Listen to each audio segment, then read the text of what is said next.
That was it. Alright, so there, we're on. For the last several months, I've been pushing the idea of a shorter barreled 6.5 Creedmoor. Now, to be very clear, I'm not arguing that the 14.5 inch 6.5 Creed that you're seeing on screen is ideal. Again, I'm not arguing for ideality, but simply capability. The concept of an AR-10 style rifle chambered in a more ballistically capable cartridge than the venerable 308, combined with a shortish overall package, isn't something new or something that I came up with. LMT, Geisley, and probably a couple others are going down that route with more traditional styled rifles, whereas SIG has their own system using their own cartridge and their own set of problems.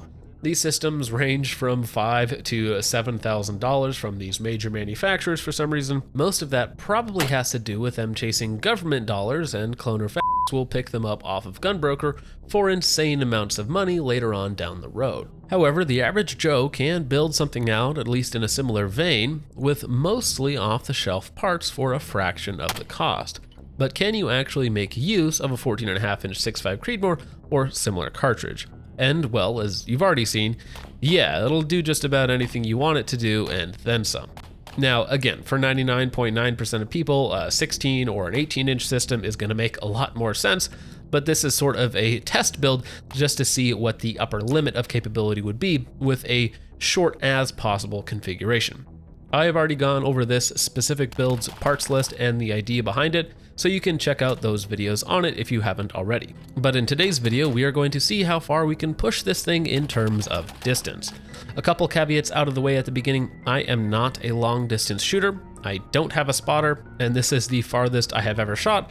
Also, the target I was using was relatively small, but we'll get into all that in a minute. Talking about a couple of basics, the bullet of choice was the Hornady 147 grain ELDM, and this is utilizing a Deadshot Customs heavy barrel with a .875 gas block journal on, of course, a 14.5 inch mid-length gas system.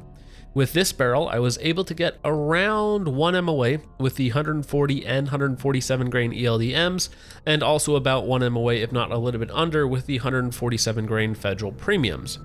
Nothing particularly exciting.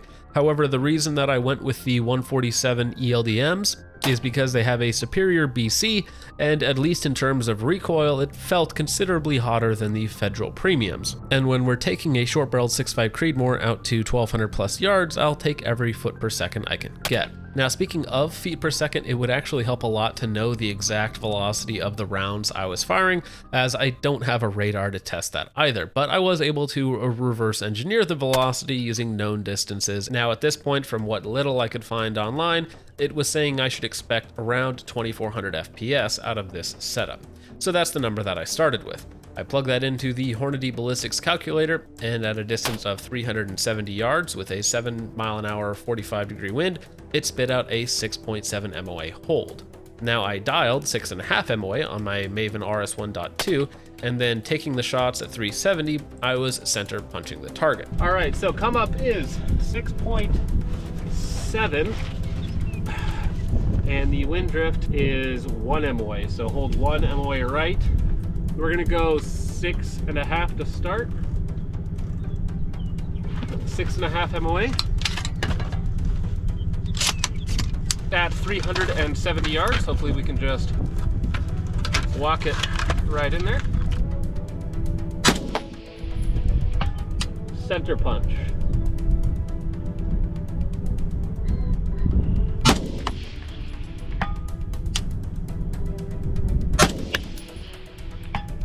Left side, it's all right.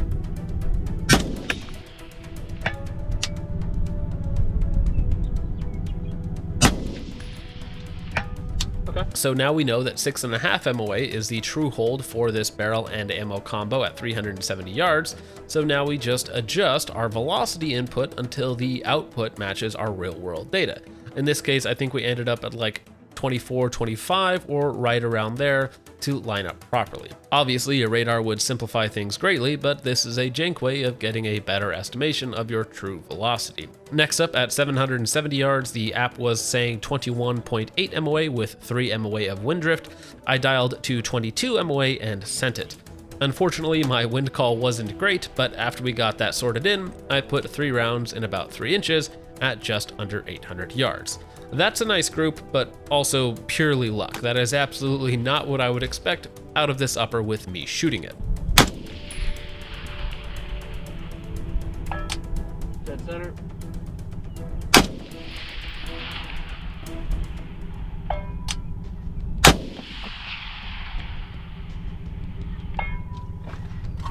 And those three were together. So, all right, now 1,200.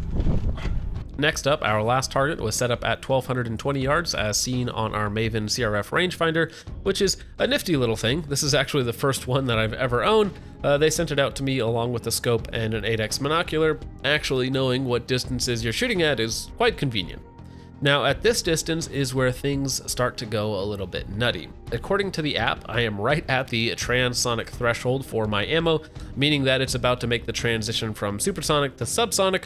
Bullets in this transonic period can be very unstable and have a 50% chance of killing themselves. It's also at this time that I run out of adjustment in the MOA turrets, and at the top end of 15x magnification, I only see about 20 MOA in the latter, so I have to dial some and hold some. There was quite a bit of trial and error at this distance. Again, keep in mind, I am spotting myself at 1,220 yards. The only thing helping me out is the very nice Japanese glass and the reduced recoil of my setup. The elevation and wind that the app called for was 50 MOA of drop and 5 of wind, but the real hold ended up being 59 MOA, 49 of that in the turrets and 10 in the reticle, and about 5 to 6 MOA of wind. Once I got the drop figured out, it was really just the wind that was the hard part. Now it's time to talk about our target size. As I mentioned earlier, it's a little small for this distance. It's a reduced size man target, it's about 12 inches wide and 24 inches tall. Now keep in mind that that is less than 1 MOA across, and at that distance, that is about as good as my barrel can theoretically hold with this ammo combination, again in perfect conditions. When you factor in wind, well, it's about as much luck as it is having the correct hold and fundamentals. If I had brought out a full-size target, which is 18 by 30, I would have legitimately tripled my hits on target. Oh, dude, just underneath. That's insane.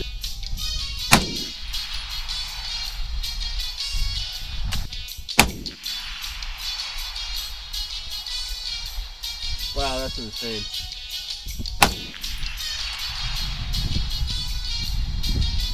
Just high as hard.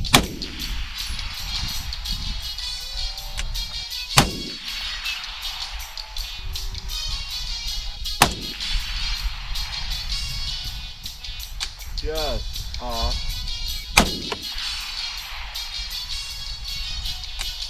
Just off. Just.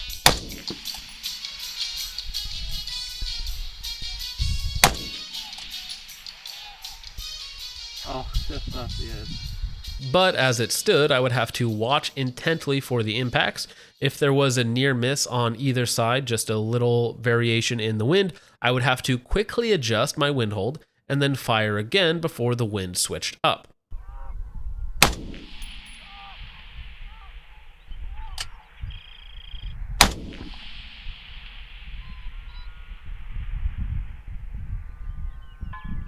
Wow.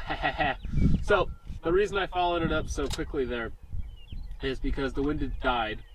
So the first shot, I kind of cut the wind a little bit, saw it hit just off to the right, perfect elevation, moved it over a little bit, fired the next shot.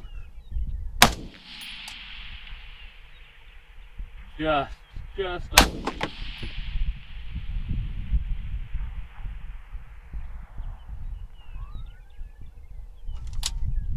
pretty sure that last one was a hit. But again, just kind of quick follow-up shots, because sometimes you barely guess wrong and it's just like an inch off of either side.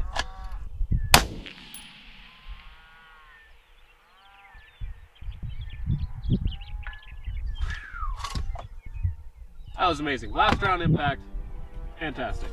Thank you, Lord. So is 1,200 plus yards doable with a 14.5 inch 6.5 Creedmoor? Technically yes, but not ideal in any way, shape, or form. Adding just a couple inches to the barrel would have cut down on some of the wind variation and of course increase your maximum range before the bullets start going transonic. For me, this is a fun experiment, and inside of say 800 or even 1,000 yards, it's still incredibly capable. For a battle rifle, I would absolutely take a 14.5 inch or even a 16-inch version of this over any similar 308 setup, but in no way should this be the standard for a rifle.